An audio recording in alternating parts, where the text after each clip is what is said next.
এই ম্যাথসটা ট্রিগোনোমেট্রির ভীষণ সোজা আর ভীষণ ইম্পর্টেন্ট একটা জায়গা। যদি প্যাটার্ন তুমি না জেনে থাকো তাহলে এই ম্যাথসটা করা খুবই কঠিন।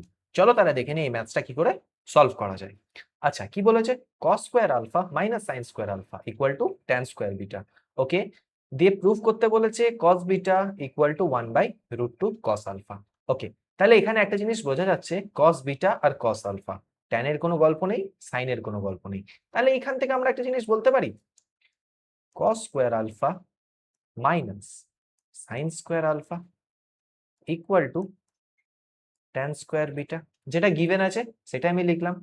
আচ্ছা, এবার এইখান থেকে আমি এটা বলতে পারি cos square alpha minus first bracket sin square alpha মানে কি 1 মাইনাস cos স্কয়ার আলফা। কি ট্রিগোনোমেট্রির আইডেন্টিটিজ থেকে আমরা কি পড়েছিলাম? sin square alpha plus cos square alpha equal to 1। তাহলে সেইখান থেকে আমরা এটা করে নিলাম কি sin square alpha equal to 1 minus cos square alpha. আর tan স্কয়ার বিটাটাকে কি বলতে পারি? আর এইটার উপর ট্রিগোনোমেট্রির আইডেন্টিটিজ কি ছিল? sec square beta minus 1।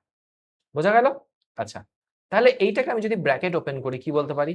cos square alpha minus 1 minus মাইনাসে মাইনাসে plus cos square alpha equal to কত? sec square beta. আচ্ছা, sec স্কয়ার বিটাটাকে আমরা লিখতে পারি 1/cos স্কয়ার বিটা। সেকের রেসিপ্রোকাল কে? cos, সেকেন্ডের রেসিপ্রোকাল cos মাইনাস 1। আচ্ছা, তাহলে এখান থেকে কি বলতে পারি? cos square alpha, cos square alpha কি বলতে পারি? 2 cos স্কয়ার আলফা। আর এই মাইনাস 1টা এইদিকে যদি যাই কি হবে? 1/cos square beta minus 1 plus 1, তাহলে 1 1 ক্যান্সেল। তাহলে কি পেয়ে গেলাম এখান থেকে? 2 cos square alpha equal to 1/cos square beta.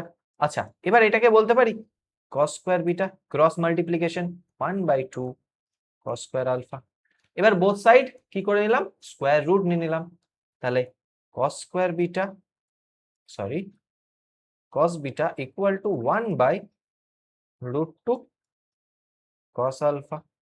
তাহলে বোঝা গেল? ভীষণ সোজা, কিন্তু প্যাটার্ন না জানলে ততটাই কঠিন।